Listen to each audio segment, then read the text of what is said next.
I'm joined by the Rivers State Chairman of Alton. Alton is the Amalgamated Union of App-Based Transporters of Nigeria. I'm joined by their chairperson in Rivers State, Lawrencia Chioma. Lawrencia, thank you for joining me on the show today.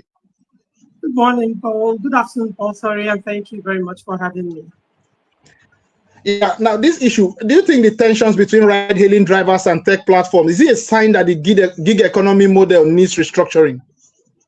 Yes, not only does the gig economy model need restructuring, it's actually it's in desperate need of proper regulation and with legislative backing, right? Because it appears that these app companies are just acting without any form of regulation by the bodies that are supposedly responsible for regulating them, right?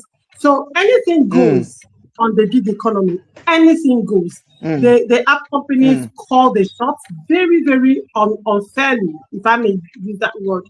They call the shots, and despite the cries of e-hailing drivers and the union responsible for the welfare of e-hailing drivers, despite our calls, despite our cries, nothing has happened. It's very, very sad. So yes, to a large extent, the gig economy is an aspect of the economy that is generating very huge funds and revenue for the government, but has been largely overlooked by the government. There is no legislation, to the best of my knowledge, guiding the operations of app companies in the country. Now, do you think it's time for regulators to step in to mediate pricing and commission disputes between the drivers and the ride-hailing apps or ride-hailing companies? The question would be, who are these regulators in the first instance? Who are they when they cannot even properly interface with the union, right? And these app companies have refused to also interface with the union. I mean, the union is created for the purpose of collective bargaining, right? To have a voice for the entirety of drivers in the country. This is an economy that generates billions of naira to the economy, and that is on a daily basis. And nothing is done about it. The question will be, who are these regulators? What are they doing? And how come they are not reaching out to the union? How come they are not reaching out to drivers? How come that no matter the level of controversy and crisis, that the tension between the app companies and the drivers, no matter the level of the controversy and the tension, the government seems to be silent? And this is me calling out the Ministry of Transport, by the way, because I mean, we have a minister handling transport. What is his job exactly? So yes, there is no proper regulation. There is no proper regulation, and there is no legislation. So it's very, very difficult to hold the app companies responsible and call them to order. You can call them to order if you can hold on to a certain legislation to say, in this particular legislation, this is what you're breaking, right? Now, this is what the regulatory body has said, and you are defaulting in this angle of the regulation, and therefore it can be enforced. It can be enforced in the court of law. So what are we holding on to? So the question will be, who are these regulatory bodies, and what exactly are their responsibilities? As far as I'm concerned, that is a space that has not been handled by the government. Now, my final question to you: do you think it's high time the drivers themselves, the drivers union, consider locally owned ride-hailing platforms in Nigeria? Do you think it's high time for this? Of course, it is long overdue.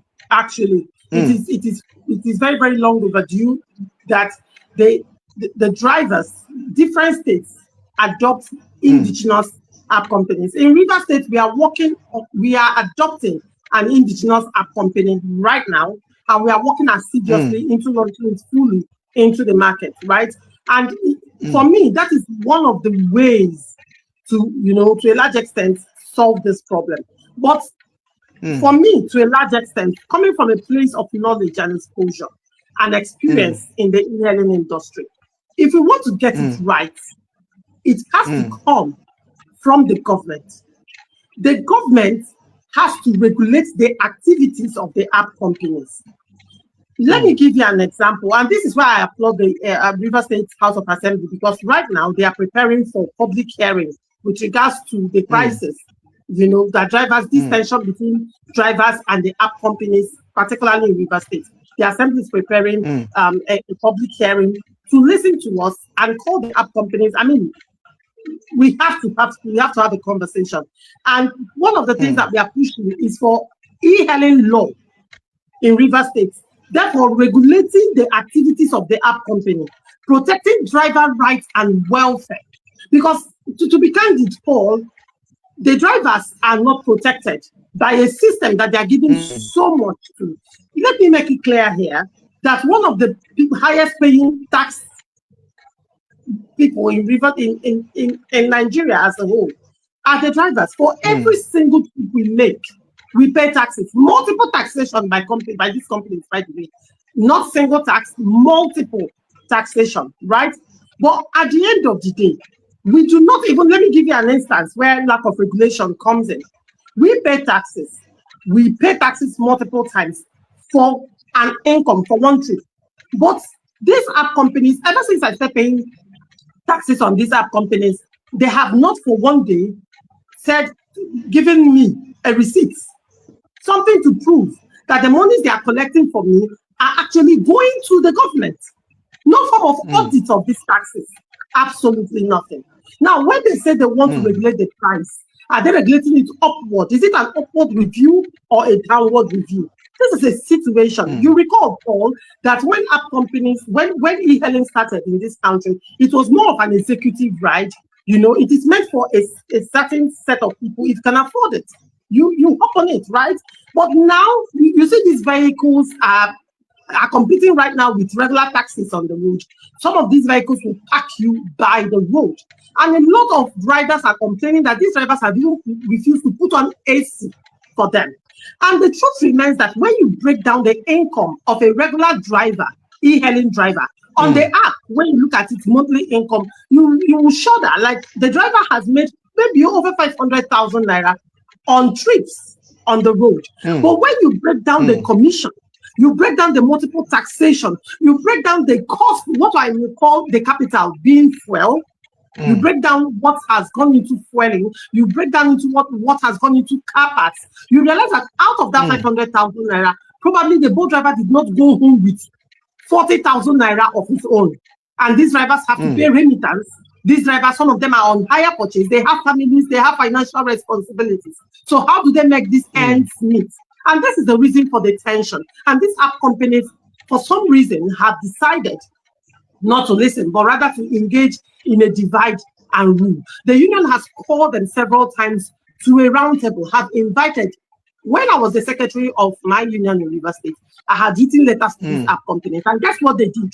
In response to a call for dialogue between the union and the app companies, what the app companies did was to hold an online town hall meeting where they did divide and rule. They roll out measures that do not work. They have refused to recognize the union in order to at least, reach some level of understanding with them. But they have to understand that every day might be for the team, but one day will be for the owner of the house. We own the vehicles. They don't give us vehicles. They don't buy fuel for us. They do not sponsor our car maintenance. We do not have any form of insurance. Nothing. The only thing they have given us is a platform where we get rights. But guess what? Everything we do goes to them. And very, very sadly, we do not have the protection of the government. We are the citizens of Nigeria. Most of these app companies are foreign companies that have come here to operate. And the country, the government, has failed to protect the lives and the properties of its citizens. The government has failed to listen to the cries of its citizens. And that makes me wonder, what exactly is the government doing? And 2027, they want us to vote for them? How? The question is how? Lawrencia, I think we'll have this conversation another day, but I want to thank you, Lawrencia Chioma Ogu, the chairperson of Chioma Ogu, the chairman of the Amalgamated Union of App-Based Transporters of Nigeria, River State branch or River State chapter. Thank you for joining me on the show today. Thank you very much, Paul. It was a pleasure. Thank you for having me.